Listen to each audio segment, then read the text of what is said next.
is it? Like the city planning and stuff. Yeah. So I want to know more about that. Like, how do you like influence some of the decisions the government make in city planning, and how do you like the community members involved in like these activities? Yeah. And is your interest in it?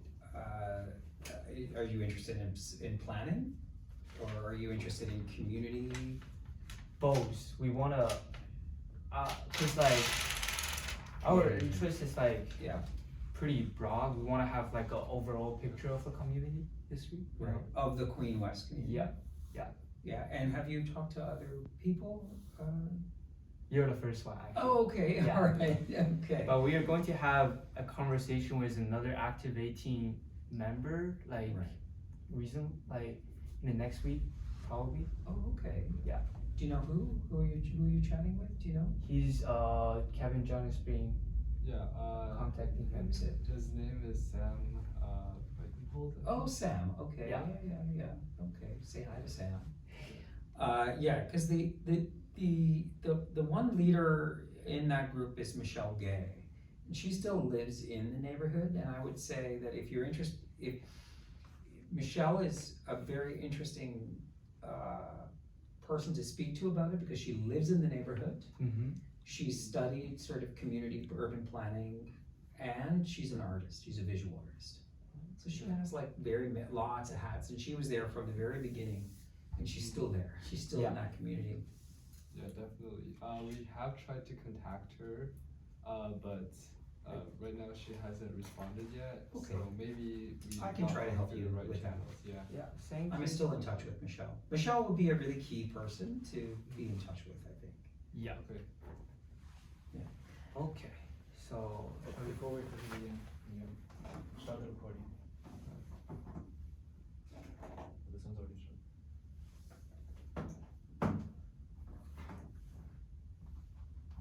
this one on. It's already started. This one's already started. Okay. Because Ward 18 doesn't exist anymore, right? Yeah. Yeah. We heard it. Okay. So let's get started. Hi, Mr. Boni. Could you like maybe briefly introduce about yourself? Sure. Yeah. Okay, my name is Franco Boni. I work, I have many different hats, but for the last, for many years I worked in the theater. I still do work in the theater. I ran a festival called Rhubarb, Summerworks, and I guess what I think you guys are interested in this moment now is really the work that I did when I was at the theater center down on Queen Street West. Okay, thank you. And for the first part, we will be kind of explore your connection with the local art community. Sure. And because like Queen Street West area is being famous for like its art, like community. It's like theater and visual art for like a long time, right? In Toronto, and you wanna see like how are you connected with the artist community in that neighborhood specifically? Well, through the theater, I mean, which is really the art form that I studied in, but also work in. So I work in the theater, and so I know a lot of theater artists in and around, not just the Queen West community, but just like through the city. You mentioned that Queen West is a neighborhood that has been traditionally an arts neighborhood. A lot of galleries and a couple of theaters really define the neighborhood. But also I would say low income, not low income, but below market, there it is, below market rent on studio spaces for where artists would not only live but practice their art, and that that's why Queen West was a place where, first it was a Queen and University area, University to Spadina. Yeah. And then it pushed further out to Bathurst, and then pushed further out to Shaw and Ossington, and then further out to Parkdale. And so artists kept moving west because of rents. It was less expensive to rent an apartment in the Parkdale area or in the Queen West area. And artists traditionally, most part don't have steady income, so they're looking for inexpensive neighborhoods and vibrant neighborhoods, and artists do a lot to make communities vibrant. Yeah. Especially if their studios are there, or there's a theater where the public can gather. Public gathers in galleries as well. I think, I don't know, does that answer I don't know if that answers your question, but. I think that's a pretty good That's a good overall picture about like the artist community in Queen West. Yeah. And could you talk about like specifically about the theater center, like because you Sure. worked there, right? Yes, so I was the artistic director and general director of the theater center for about 13 years. Mhm. The theater center occupied 3 spaces on the Queen West Strip. The first one, I don't remember the addresses, sorry, but the first one was in the basement of the Legion Hall, the Legion, just 1 block west of Ossington, 1 or 2 blocks west of Ossington. And then the theater center moved to Queen and Dovercourt in the basement of the Great Hall. And then finally,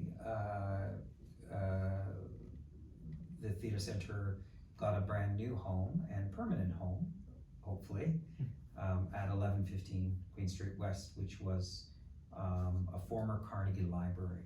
Mhm. So the theater center has been in the life of that Queen West community for a very long time, for over 20 years.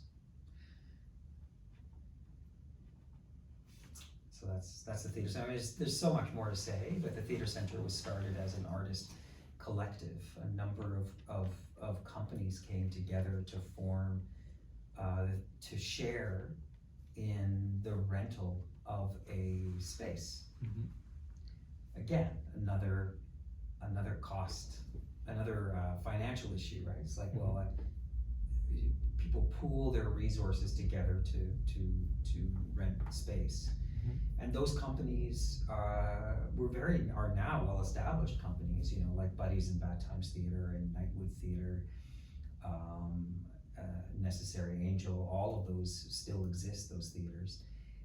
And then they moved on, and then other companies came in to be part of the collective,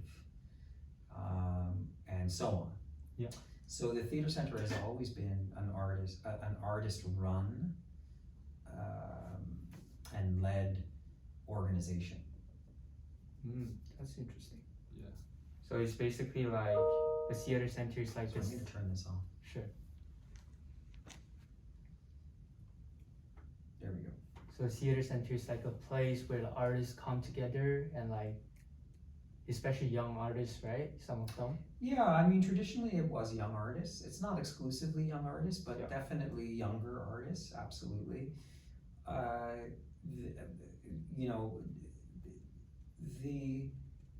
The center, I mean, I wonder if we should just go back, take a step back with Active 18, because I think it's really important to understand why Active 18 came to be. Active 18 started because there was the land south of Queen Street West, that from Sudbury Street, Queen Street, and Dovercourt. That little, in fact, if you look at the logo, you know, that's the Ward 18. Yep. And the area that we're talking about is really just at the bottom tip of it. Yep. So that whole tip, it's kind of like a triangle. Yep. We called it the Queen West Triangle. Was light industrial buildings, so some small sort of light industrial factories, and an old 100-year-old building that had artist lofts in them. And kind of, I don't know if they were illegal artist lofts, but I think some of them probably were. But lots of artists used to live in them. And again, rent was very affordable. So what happened was developers came in and bought all this land. There was also a dye factory right at the corner of Sudbury and Queen. It was an old dye factory. So lots of developers came in and they just bought land, and independent of one another. And then we heard about this from the councillor's office, and we all came together. A community meeting was held. Margie Zeidler, do you know Margie Zeidler? No. Okay, so Margaret Zeidler, her father was, oh my God, I'm gonna get this incorrect, and I really hate that it's on video now that I'm forgetting his name.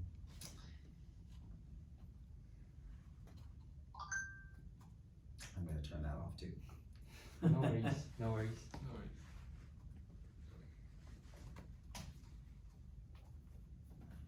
Yeah, so Eb Zeidler is Margie's father, and Eb Zeidler was an architect in the city. He was the architect for Ontario Place, actually.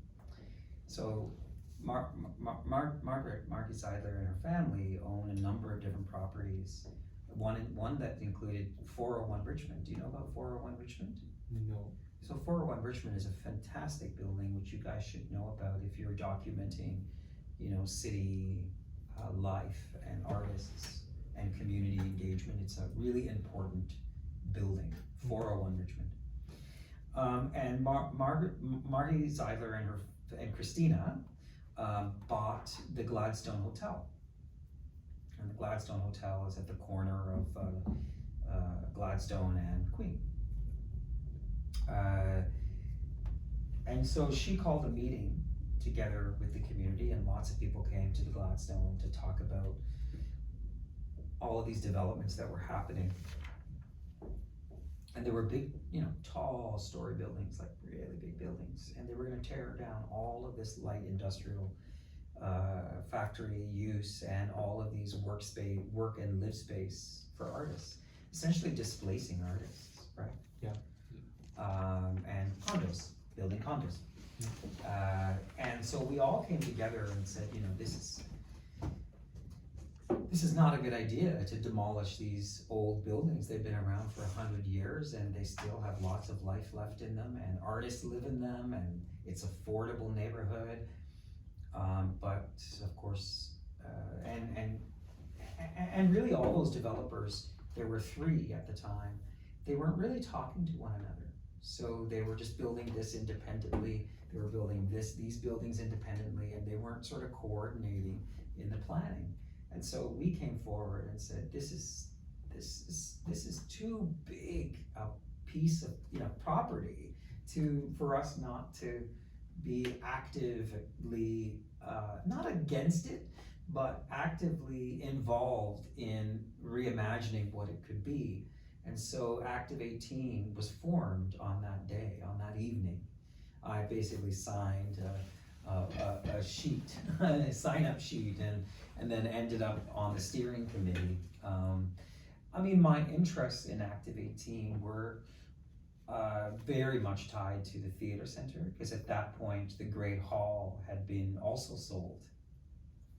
And so we were not secure in our tenancy at the theater center in the Great Hall, and so I thought, well, the theater center has moved, has had 12, has occupied 12 spaces in its 40-year life, and I was like, we can't move again. Our next move is like permanent. Yeah. And so for me, going to the community meeting that Margaret Seidler had organized was really to get to know the neighborhood and to get to know the community and to try to understand what they knew about the theater center and our situation. Of course, I went to the meeting and there were architects and planners and lawyers and all kinds of great people from the community, because it's a really incredible neighborhood, a very dynamic neighborhood. And they all said, I don't know the theater center. Where are you located? And I remember in that moment thinking, oh my God, the theater center's been here for like, I don't know, 12 years, and nobody even knows who we are. And so I thought, that's a problem. So for me, that moment was like, okay, it's my job now to talk to people, to make people aware that we exist. Because I just assumed, we all live in these bubbles, right? We think the bubble that we live in is so important. And it's like, but our job is actually to, like, especially with arts organizations, to connect with a broader community. And my role and function on that steering committee was, yes, to help create good design for the active, for that neighborhood, but it was also to anchor the theater center in the plan for that community as well, because theaters are gathering spaces, right? They're places where people come together and watch art happen, but also they come to work and they meet there, and it's just the gathering spaces. So that was largely why I joined Active 18, and then we met once a week. It was intense, for many years we met once a week. Then once every 2 weeks, and as often as we could. Then we started having sort of larger community meetings, and people were very interested in engaging with this concept of good design, right? It's like, if you're gonna tear these buildings down, we don't want homogenous condo buildings. Now, the irony is that's what we got, right? I mean, you just have to go down in that neighborhood and look around you and go, this is not inspiring, But we got a park, right? We got a park out of it. The theater center exists. There's lots of different other sort of community spaces in the neighborhood. That there's a mindfulness, I think, studio that came out of it, or just like, anyway, there's affordable housing building. There's one building that's Artscape is there with their below market loft spaces, although they're not quite lofts, but they're apartments for artists, and affordable. They're not rental, they're own. You can own them, so artists now can own that and build equity. So we managed to get some things. Yep. Not enough, because what we really wanted to do was to save the buildings. We wanted to save the old buildings. And we just couldn't do it. Yeah. And when was like the Active 18 founded, and like when it became like inactive, or like when it stopped? Okay, so we were active from 2005. 2005? No. When did we start? Yeah, 2005. And I think it kind of lasted until 2013. Yeah. 2014, maybe.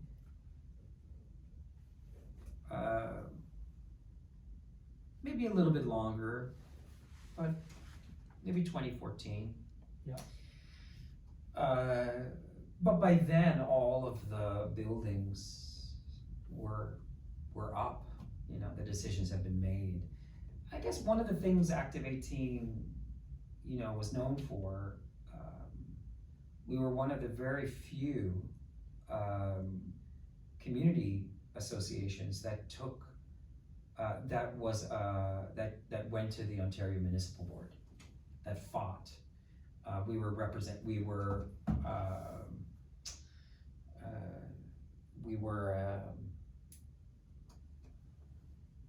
oh gosh, what would you call it? I don't know, there's a term for it. But anyway, we went to the OMB to push against the city and the developers. So we were our own group. Because usually the OMB, I don't know if you know about the Ontario Municipal Board. No. Anyway, I don't think it exists anymore. Pretty sure it doesn't. It was a board where it was governed by the government of Ontario, where developers would go if they were having an issue with their development, and it was a nonpartisan body that the city could go to as well, and they would rule. They would make a ruling that would be binding about the development. So it's not the greatest description of what the OMB is, but essentially it's a provincial governing body around development in municipalities. And so we went to the Ontario Municipal Board, and we ended up meeting the developers. We got to know some of the developers. We got to be in relationship and conversation with them, and lots of other things came up because we now didn't have the city in the middle, right? Yeah. We never. I mean, I don't know. Maybe Sam might say different. Sam came a little bit later, and his expertise is in parks. That's his day job. But our intent was never to be NIMBYs, right? It was never to say not in my backyard. Our intent was always to work with the developers and the city to find to support good design. Yeah. And use, like use is important.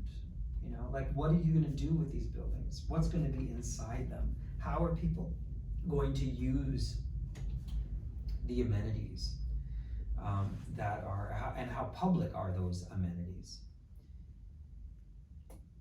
And that never gets discussed, because all that gets discussed is, massing, form, materials, shadow studies, all of those things that we know. But we don't talk enough about use, public spaces, and design. I mean, I guess materials is part of design, but not really. I mean, one of the things that we desperately wanted, because now there's this park, there's all these buildings, all of these are just buildings all around, right? Then there's the theater center here, even that's a building. So all of these buildings around the park, and then there's also these buildings over here. It's like tons of buildings, right? Mm-hmm. So and this is one park, and then if this is Queen, sorry, that's the theater center, that's all building. This is the park, and then there's the post office here. There's the theater center, and the park extended to here. But all of these buildings have to have a landscape plan. And so our thought was like, why don't you guys work together so that you can have a coordinated plan, so that this could be a network of parks or walkways or landscaped paths throughout. This is like a big parcel of land, right? Didn't happen. but we fought for this park, and I sat on the committee that was responsible for choosing the architect for the park, which was kind of cool. I've never been part of it was a kind of a new thing for me, being part of that and reading the proposals and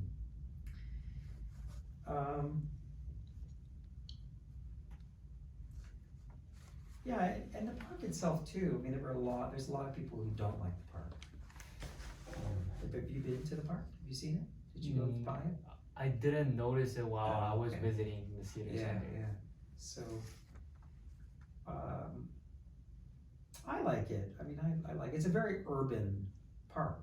It's not grass, right? It's it's gravelly and there's lots of benches for people to sit on. There's like a playground there, and there's like probably 100 trees, right? Like it's a lot of trees. So the tree canopy, when it was first built, they're small because they're smaller trees. They're not big trees, but they're starting to grow now, and a lot of them are really beautiful, blossoming. Like, and I don't know if they're cherry blossoms, but they have blossoms, and so it's quite colorful in the springtime.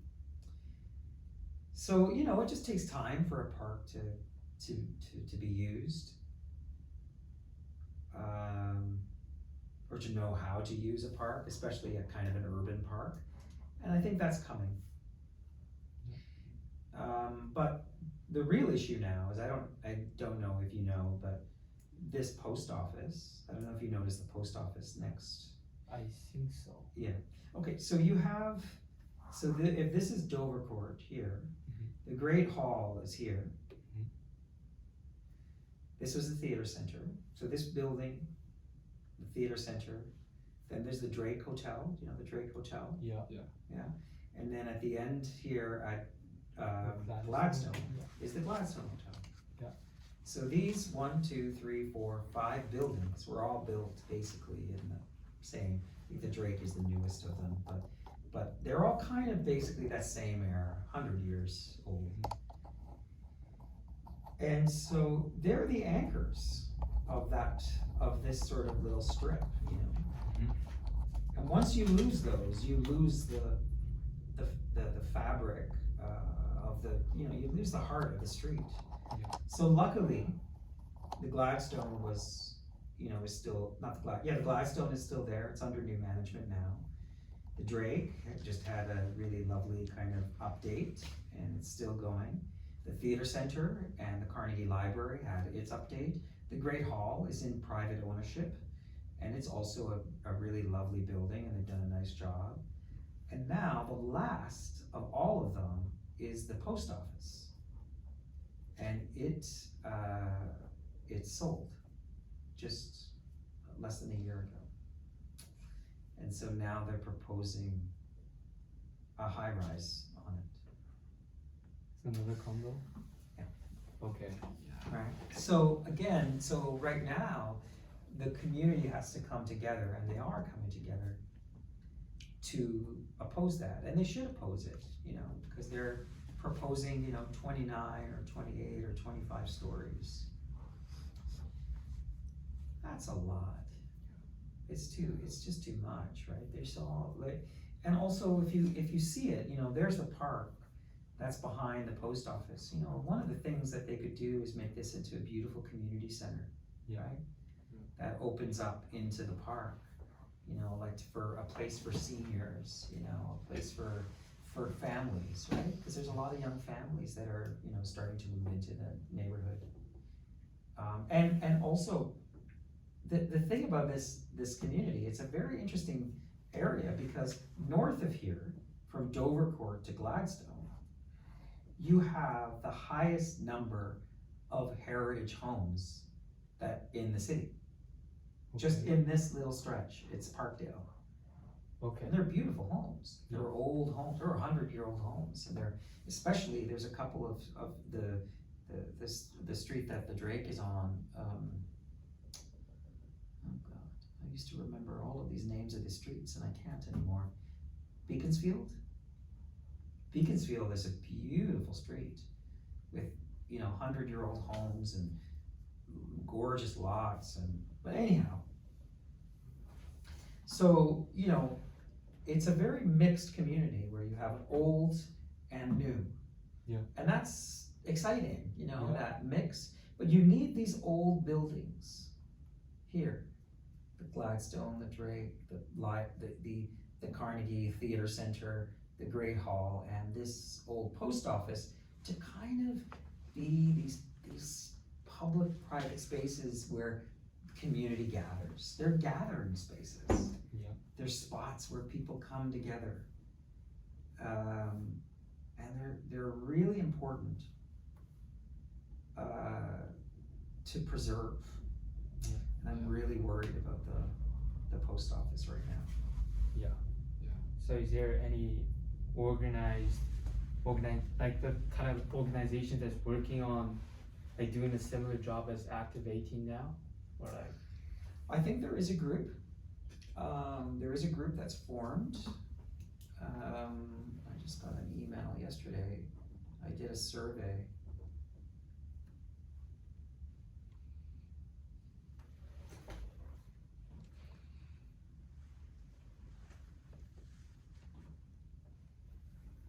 Let me see. See if I can find it.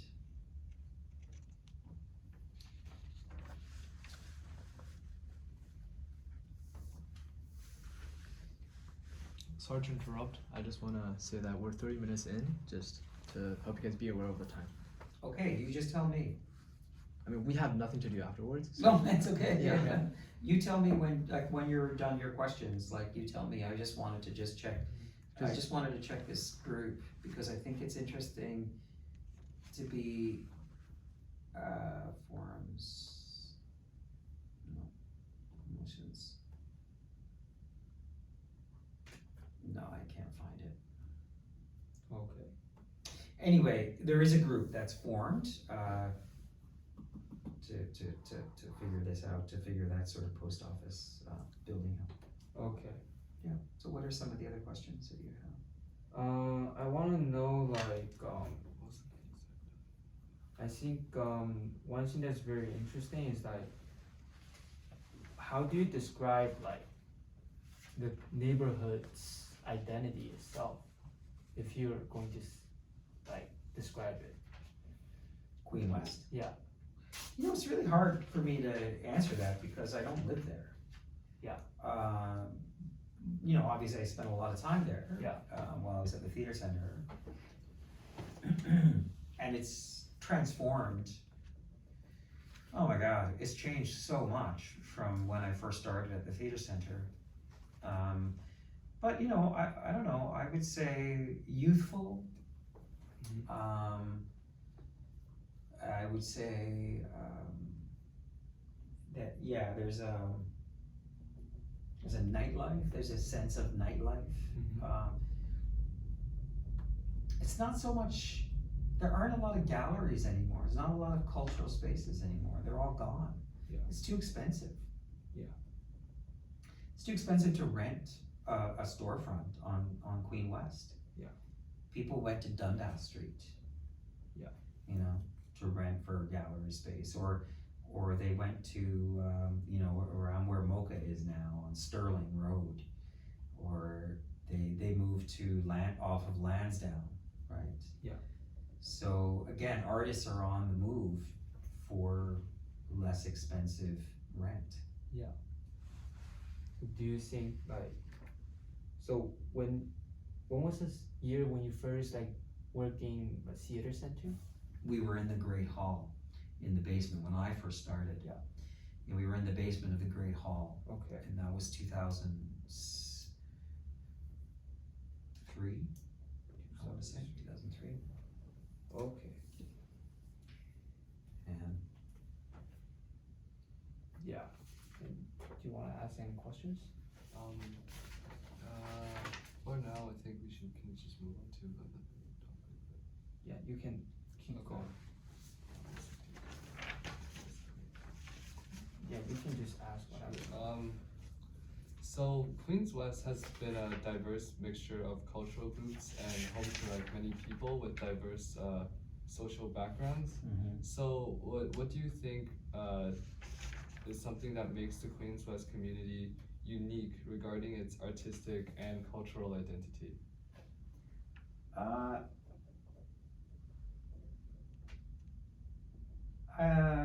boy, it's so hard to, again, it's really hard for me to answer that. I could just say, you know, there are groups, there are lots of communities that live in and around the Queen West neighborhood, mostly in, you know, part of the Parkdale area, to be honest, which is not quite Queen West, but West Queen West, but you know, like there's a really vibrant Tibetan community just on the other side of Dufferin.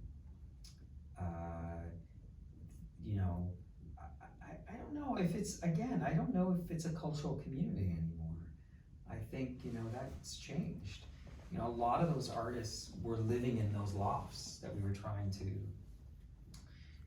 save from being demolished. And so a lot of those artists have left the neighborhood. It doesn't mean that there's no artists there, and there are. I mean, the theater center is an anchor tenant of that community. Ontario Craft, do you know Ontario Craft? Yes. So they're there, they moved their offices from Yorkville to Queen West. You know, they're there, and they're a really important organization that's part of that community. So, you know, I can't say that it's not like it was at one point, because more people live there. More artists live there. The condos are expensive, you know, like to rent. Yeah. And so a lot of artists can't afford those rents. I'm trying to think. What, and why do you think? What do you think? Like, do you think that it's a cultural space? Like, is that what attracted you to to discover a little bit more about that neighborhood? Because we did some research on like the neighborhood. Yeah. And like we noticed that it's, especially in the 80s and some articles in the 80s and 90s. Right. It's like very diverse, especially some underground artists, you know, like musicians. Yeah. And they're actually famous for that. And we want to know like what exactly happened to cause this change, you know, like the shift in its, the loss in its artistic community and identity, kind of. It's really nothing more than it's too expensive to live there.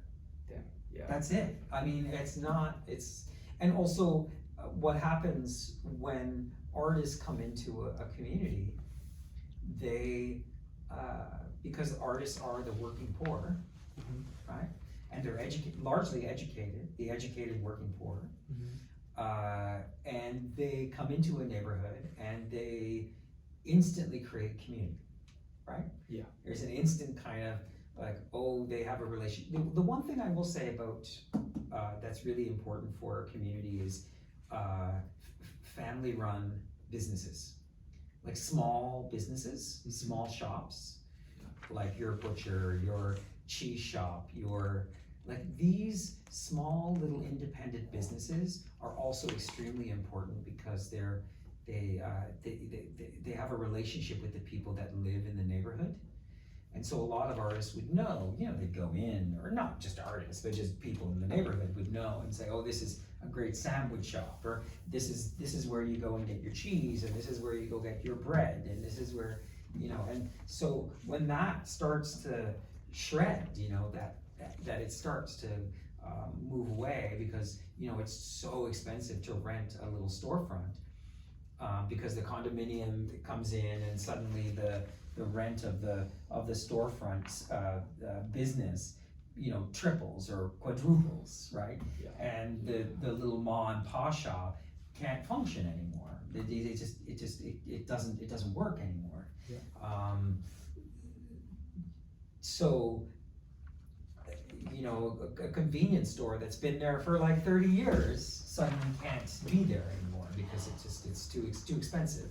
So a restaurant came into that little convenience store area, and now it serves vegan food, right? So that's what happens, right? So it becomes gentrified, right? The neighborhood becomes gentrified because artists attract a community, and real estate agents know that, and then they start, property prices start to go up, and then the artists who are key and central to the creation of that community get priced out. Yeah. And that's what happened. And then that happened, mind you, that happened all the way along Queen Street West, right? Mm-hmm. If you look at the 70s and the punk scene in the 70s, and some of the artists that were working in that strip between, I don't know, like from the Queen Mother, which is around University, all the way to, say Augusta, maybe Augusta, probably before that, before Bathurst, so around the Cameron House, Mm-hmm. That was incredible, that community. Artists making work that were international. But that all went away because all of the big box stores came in, and again, the rents increased, and nobody could afford, the artists couldn't afford to be there, so they moved. Yeah. They moved west. So it happens all the time. Happens all the time. Yeah. And so that's why it's important for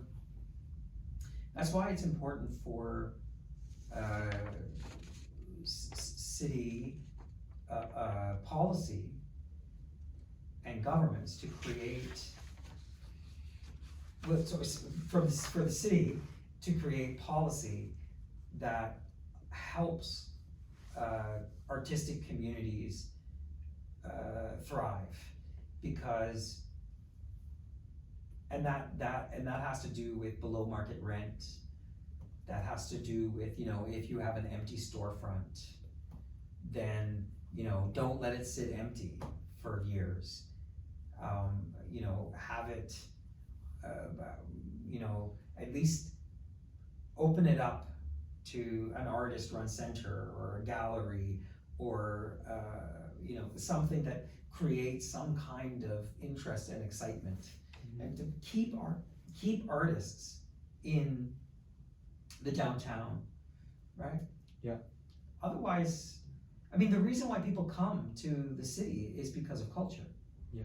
They don't come here because, I really wanna go, to that A&W on the corner because it's so amazing, or I wanna go, that Loblaws is just the best I've gotta come downtown to go there. Like, nobody does that, right? People, want to be downtown because there's culture, there's life, there's cultural life, there's interest, and that goes for sports too, because that's also part of a community's life too. Like, so local skating rinks and places, community centers and libraries, that's what makes a community. That's what makes a community livable. Yeah. Theaters. Yeah. Right. Do you have any other questions? So can you share with us any memorable stories or experiences that you had from your time at Queen Street West? So many. Trying to think of some.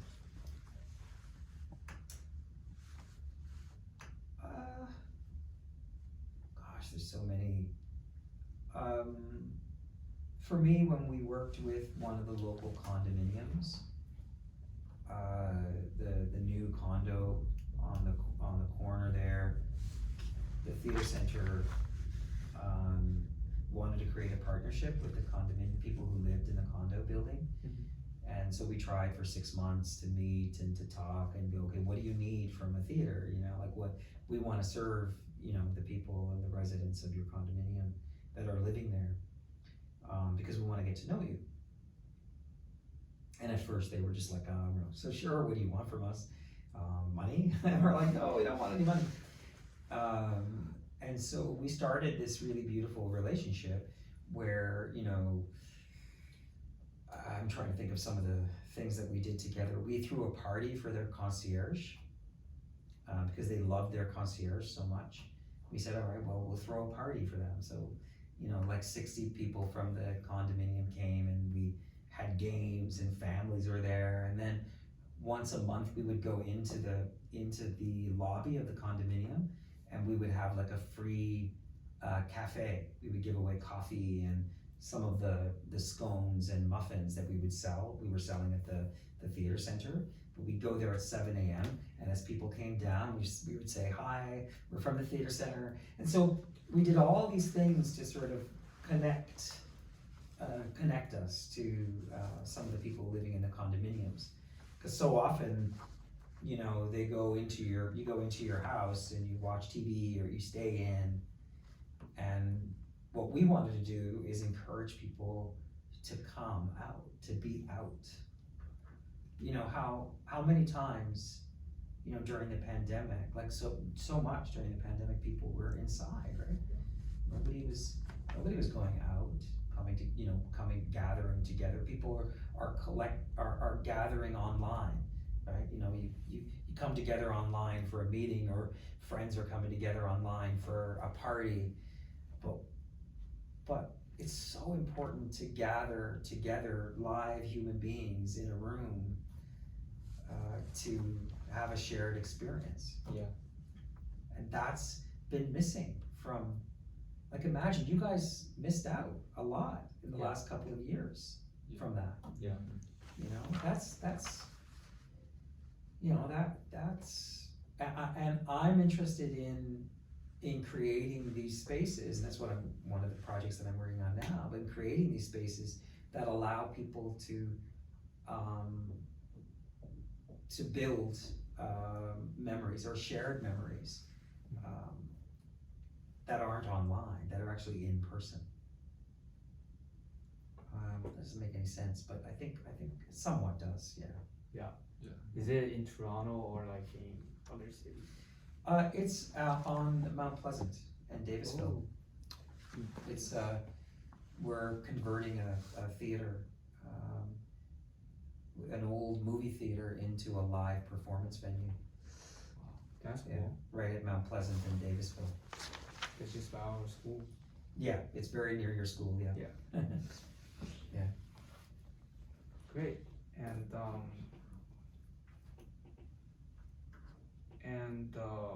I know like the city of Toronto initiated like one of like the West Queen West Heritage Plan. Have you heard of it? Yeah.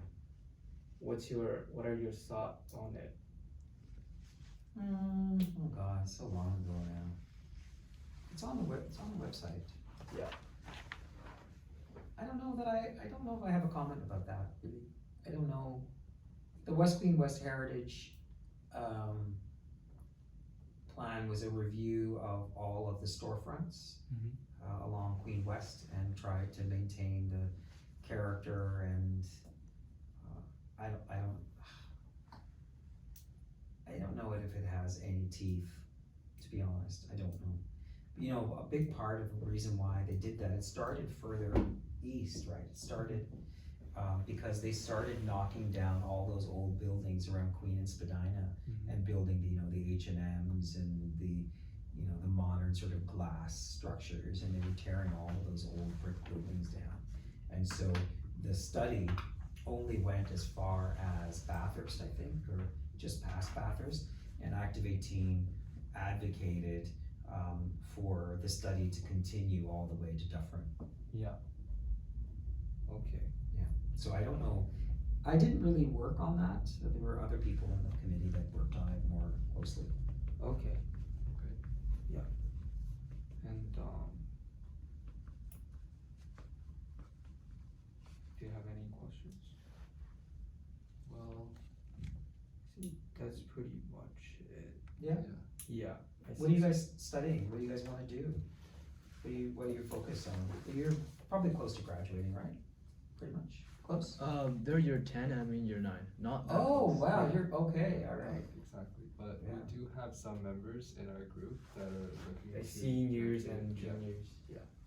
Like for me, in the future, I want to do, in a university, I want to take history as mathematics. Nice. Yeah.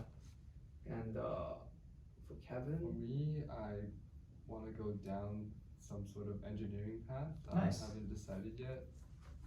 Maybe it'll have something to do with civil engineering, and Right. then by that time I might have, deal with some of those like city planning things. That's great. Yeah. How about you? I'm probably gonna be focusing on computer science. So that's also for this project, like Yeah. this specific project. I'm in charge of the website for Oh, our nice. yeah, for our team. So more of the tech stuff. That's That's the things nice. I do. Yeah. Yeah. Yeah. Cool. Well, that's great. I was really impressed, by the website, and just like all the stuff that you're doing, and it's fantastic.